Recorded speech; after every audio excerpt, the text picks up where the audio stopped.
I'm Dr. Kim. I'm here with my son, Kipton, and we are going to discuss some things that we've done this week because he was having some pretty bad pain earlier this week. Tell me a little bit about what was going on. So every time I would sit down after walking or running, I would stand back up, and then it would feel like people were throwing bricks at my heels. So your heels were in some pretty severe pain. Mm-hmm. And after talking about this for a few minutes, we decided we would give it a name, a diagnosis. What is this name that we decided we would call this? Sever's disease. And can you tell us a little bit about what Sever's disease is? It's where my bone grows faster than my muscles. So your long bone grows faster than the muscles, absolutely. In this particular case with Sever's disease, it's when the tibia or the bottom half of your leg is growing faster than your calf muscles, your gastroc and your soleus, can keep up with.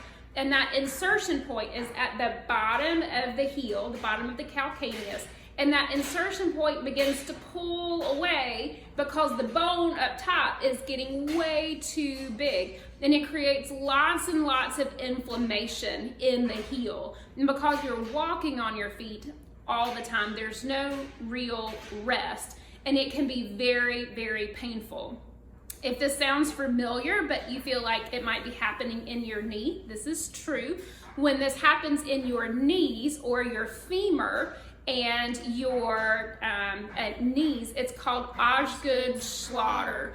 And when you have Osgood-Schlatter, it can be very, very painful with your knees. This is very common in growing athletes who are also jumping sports, so basketball, track, things like that. So Osgood-Schlatter, very, very common for knee pain. It is the same pathophysiology or the same problem root as Sever's disease. Sever's just happens to be in the heels.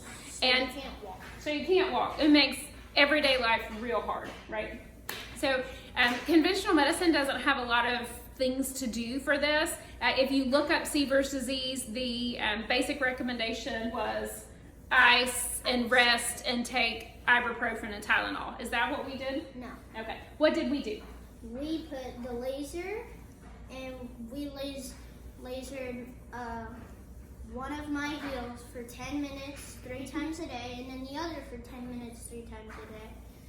And we also did the massage gun on my legs, which really helped me. And we did the pain relief cream, and we would put it on my heels. When I was just about to go to bed, we would put socks on, and I would sleep with socks on. It was really annoying. We would also eat, I would also eat the heart gummies, which really helped me too. We would also do stretches that my mom sent me.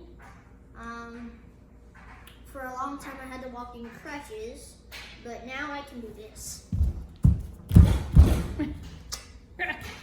So my sweet ham is feeling much, much better. And why is this significant? If you've had Osgood-Schlatter or Sever's disease, you understand that these flares typically last at minimum 1 to 2 weeks, sometimes even longer, especially without the appropriate intervention. And Tylenol is not an appropriate intervention. Ibuprofen is not an appropriate intervention because it only masks the pain. Crutches, rest, ice, those are pretty good interventions, but they don't get the job done in 4 days, right? So when you think, well, I just don't have the ability to, come to somebody's office 3 or 4 times a day for 30 minutes. You can rent the laser. You can rent the laser, and that gives you and your whole family the ability to use the power of this cold laser, which speeds healing and eliminates inflammation. That's what the cold laser can do. At our house, we use frankincense and CBD for pretty much whatever's wrong with you. The laser too.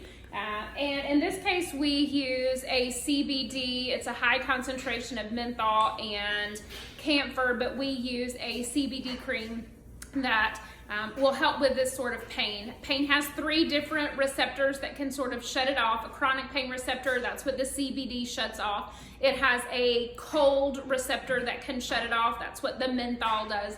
And then we have a hot receptor, and that is the camphor's role in this stuff we call Miracle Wax. I have two different kinds. The concentrations are the same, so it really is helpful for chronic pains, muscle pain, muscle aches and pains. The cold laser is actually FDA cleared to help things like Sever's disease and Osgood-Schlatter. It is created to help these musculoskeletal pains. So if you have any questions and you would like some information on renting the laser or coming in to get some laser therapy treatment so that we can do the muscle work on top of the cold laser therapy, we would love to be able to help you with that. Thank you so much.